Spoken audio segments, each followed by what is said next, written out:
Welcome back, everyone, to the Wedge 52 Gridiron Podcast. I'm your host, Wedge.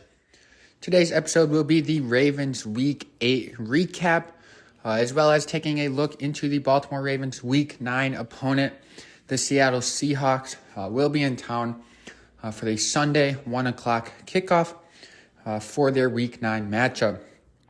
Before we jump in today, please make sure you follow me right here on Spotify, as well as share my podcast with your fellow NFL fans. And check out the Instagram at Wedge52Gridiron to be up to date on all new podcast episodes. Post every time a new episode goes live. Instagram will notify you, as well as a couple of other weekly contents posted to the Instagram. With that being said, let's jump into today's episode, talking about the Baltimore Ravens Week 8 victory over the Arizona Cardinals, where the Ravens came out on top 31-24. This week, Offensive Player of the Week for the Baltimore Ravens, Gus Edwards, 19 carries for 80 yards and 3 touchdowns, as well as 2 catches for 14 yards in Arizona. And then the Ravens Defensive Player of the Week, a couple of strong candidates this week for the Baltimore Ravens, but it has to go to defensive lineman Michael Pierce. Absolutely, dominated those front center guard of the Arizona Cardinals. 5 tackles, 1 sack, and 1 forced fumble.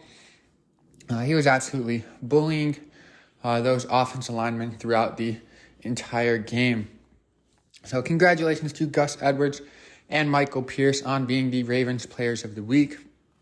A couple of other notable statistics from the offensive side of the ball.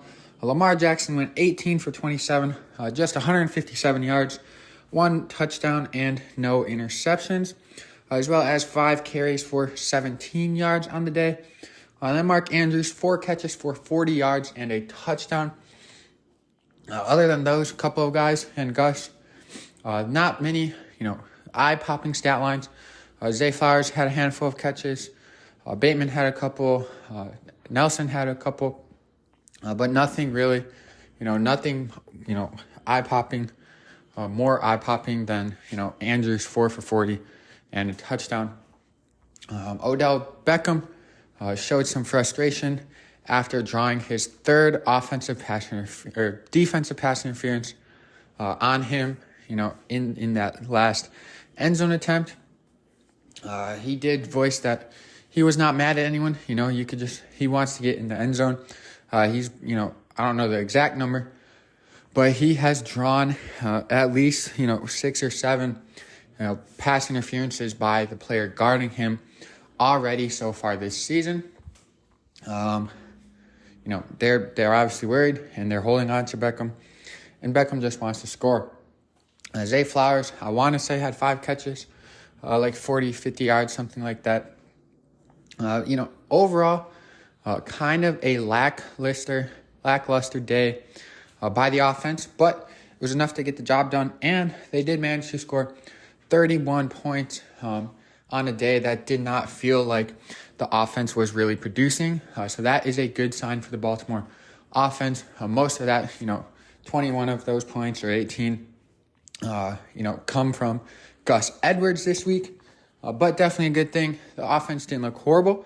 Part of, the lack of production on the passing/receiving side of the ball was because of the Arizona Cardinals' approach to the Baltimore offense, as well as, the Ravens and offensive coordinator Todd Monken, kind of playing into it a little bit, or maybe for better terms, not playing against it or not exploiting, the options that they had. So the Arizona Cardinals were, several possessions where they only had, or several plays where they only had 3 or 4 down linemen rushing the ball. That means dropping 7 or 8 into coverage zone. So there's, a lot of plays with the 7 or 8 man zone defense covering the field, which is, in turn what allowed Lamar, to have those lower passing numbers, less open targets, less open windows, things like that to see And then, so the Ravens, that's why Lamar's numbers were down, just because there's like literally double the amount of guys in coverage than weapons, guys running the routes, which leads me to the, offensive coordinator, Coach Monken. I probably would have preferred Monken to have, the offense more spread out, maybe go empty, 2x2 sets, something like that, to kind of force that defense to widen out. And then if they still want to do that and run, 7-8 guys into zone coverage, run the ball up the middle. You spread them out 2x2. They want to run zone like that. That leaves maybe 3, 4, 5 maybe guys in the box against our offensive line, who has been doing very well in terms of rush, run blocking. So that would have been nice to see a little bit. But regardless, Ravens offense, not their best day. Still put up 31 points and got the job done on the offensive end. They did get some help from, many of the defensive guys this week. Patrick Queen, 11 tackles on the day. Kyle Hamilton, 10 tackles on the day. Roquan Smith, 11 tackles on the day. Brandon Stevens, 7 tackles and an interception. And Geno Smith, 4 tackles and an interception on the day. All of those, of course, to go along with Michael Pierce and his 5 tackles, sack, and forced fumble. Geno Stone with his 5th interception on the year. That is enough to be the NFL league leader at the moment, as well as I believe I saw a statistic that it ties Ed Reed's, record through 8 weeks. Obviously, Geno Stone is not Ed Reed, but that man is finding the football this year on defense, and it is great to see. And then, a little bit for the Ravens defense as a whole. 2 4th down stops. Stopped the Arizona Cardinals offense twice on 4th down. 4th and, reasonable, not, it was nothing crazy. I want to say it was a 4th and 1 and maybe a 4th and a 3. So great stops by the Ravens defense, definitely coming up clutch in that regard. Overall, great day by the defense, allowing 24 points, some of it a little lopsided, just with, the Cardinals scored a couple times, 10 or so points, I think, in the last 5 or 6 minutes. But great day by the Ravens defense. Offense, visually and scoreboard maybe didn't perform as well as they did, but they didn't play bad and they still scored 31. So definitely a good sign to see for that Baltimore offense, who came off an incredible game the week prior against Detroit.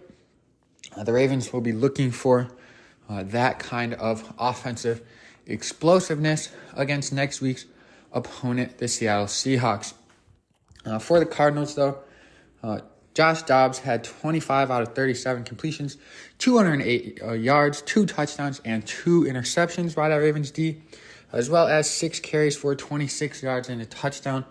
And then, the Ravens did struggle with guarding, I believe, second-year tight end Trey McBride, 10 catches for 95 yards and a touchdown on the day. And then former Raven Marquise Brown had 6 catches for 33 yards and a touchdown. Moving on to our next opponent, the Seattle Seahawks took down the Cleveland Browns, helping out, our divisional race. It's 24-20, Seattle. Geno Smith went 23 for 37, 254 yards, 2 touchdowns, and 2 interceptions. Kenneth Walker had 8 carries for 66 yards. He was dealing with a little bit of a calf, injury that was going on at the beginning of last week. I believe he wasn't listed on the injury report for them Thursday, Friday, or the game, but definitely probably some insight into his lowest amount of carries this year. I think that 8 carries is half of the rest of the season low. I think his low is 16 or 17 carries plus per game. So expect him to probably be more healthy, probably get more carries this week against our Baltimore Ravens. And then Tyler Lockett, 8 catches for 81 yards and a touchdown. DK Metcalf, 5 for 67. And Jackson Smith-Njigba, 3 catches for 36 yards and a touchdown. So far on the season, Geno Smith is just 67.6% completion percentage, 1,645 yards, 9 passing touchdowns, and 6 interceptions. Same amount of passing touchdowns as Lamar, double the amount of interceptions. Kenneth Walker, 117 carries, 516 yards, 6 touchdowns on the ground. He's had himself a pretty good, almost first half of the season there for him. And then the wide receiver trio, who to me, I feel like should be performing statistically better than, the numbers are showing. I haven't been able to watch enough Seahawks games to decide if that is, the receivers, if that's Geno, if that's, defensive scheme, or all of the above. But so far in the year, Tyler Lockett, 35 catches for 370 yards, 3 touchdowns. DK, 27 for 404 and 2 touchdowns. And JSN, 23 for 209 and 2 touchdowns. So definitely still a scary offensive wide receiver trio there out of the 3 of them. And, still haven't seen the crazy, 1 or 2 games out of Tyler Lockett that we've been accustomed to, the majority of his career. But not horrible numbers by any of them.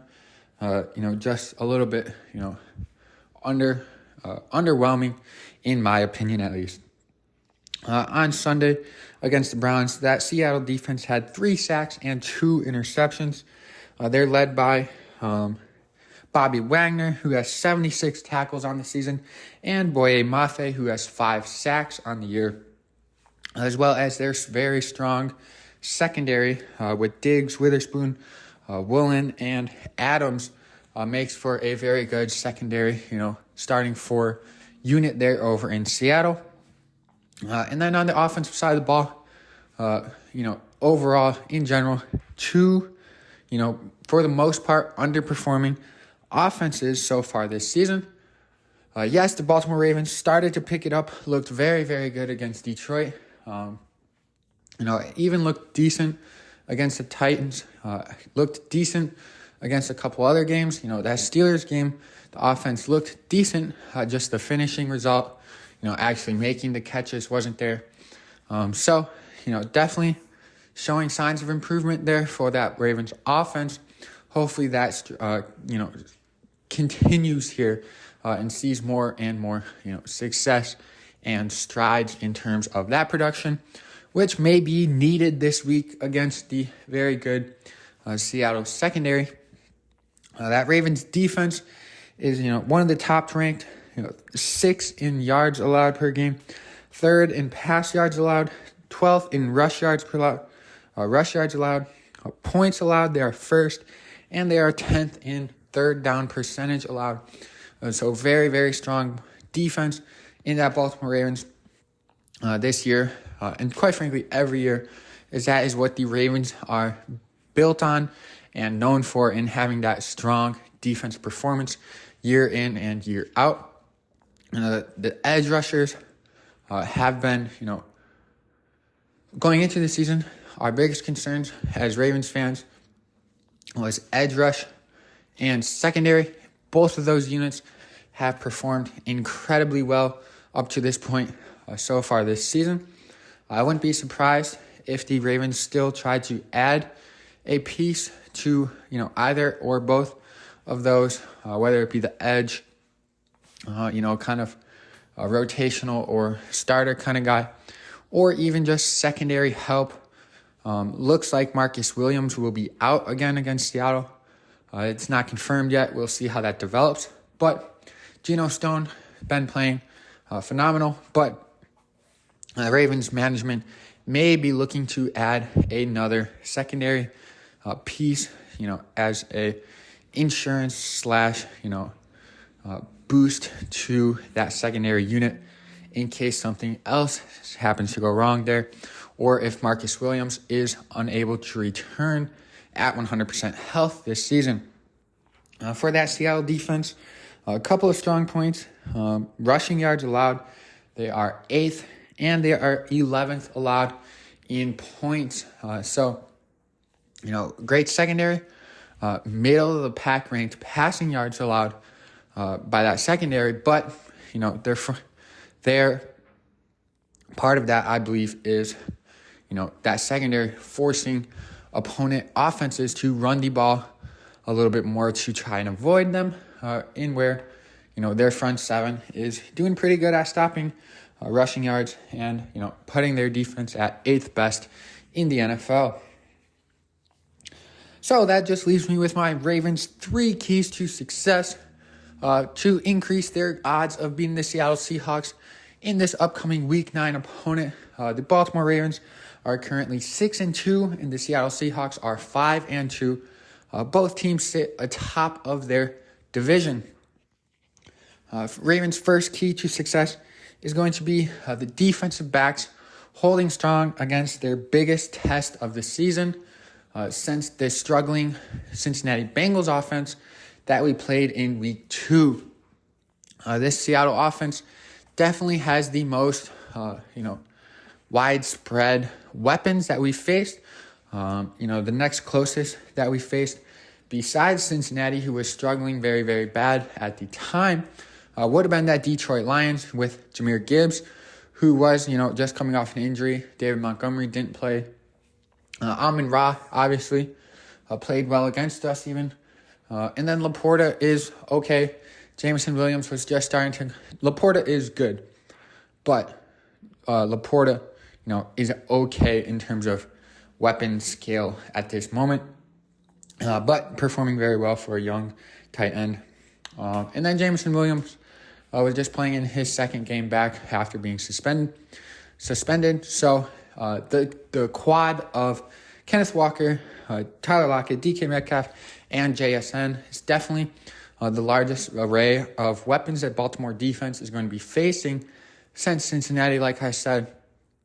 So it's going to be a true test to that secondary unit, who most likely is looking like we're playing without Marcus Williams again. But let's see what Marlon Humphrey, Brandon Stevens, Geno Stone, Arthur Millette. Let's see what these guys can do. So far, they've been performing very well in coverage this year. That would be a very big key for the Baltimore Ravens if they would like to increase their odds at beating the Seattle Seahawks. Next key to the game is going to be the Ravens' red zone offense. The red zone offense, we need touchdowns this week against that Seattle defense, who ranks 11th in points allowed per game. Where they are very good is in that red zone. Last week against the Cleveland Browns, Seattle forced 2 field goals out of the Browns inside of the 20. Both of those were successful kicks for the Browns. But if you want to look at it this way, that was 6 points on those 2 possessions versus 14 potentially on those 2 possessions. The Browns only lost by 4. That's a difference in 8 points.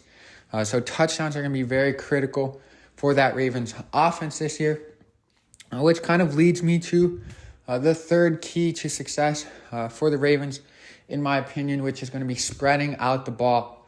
The Seattle defense has that very good secondary with Diggs, Witherspoon, Adams, and Tariq Woolen. So I believe to, kind of counter-attack that secondary, the Ravens and Lamar Jackson and offensive coordinator Todd Monken going to need to spread the ball out, get everybody involved as much as possible. Andrews, Flowers, Beckham, Aguilar, everybody, get them involved. I know I didn't list everyone there, but getting them involved, I believe will help, that secondary not really keen in on one guy or maybe keen in on each guy just a little bit less, and that could be the difference. As well as in the red zone, I would still like to see the full and true potential of the Baltimore Ravens offense in that red zone, scoring range with, defenses having to cover Mark Andrews, Zay Flowers, Odell Beckham, Nelson Aguilar, and perhaps Justice Hill if we're running a pass sort of thing. And Lamar Jackson's dual threat capabilities. I do believe that can still be and will be a nightmare for opposing defenses. So that's all I have for today's episode on the Wedge 52 Gridiron. If you listened all the way through, thank you very much. Like I said, please follow me right here on Spotify and on Instagram at Wedge52Gridiron. And share this with all your fellow NFL content fans, NFL, with your fantasy league, with whatever. Help the Wedge 52 Gridiron podcast grow. Thank you all very much, and go Ravens.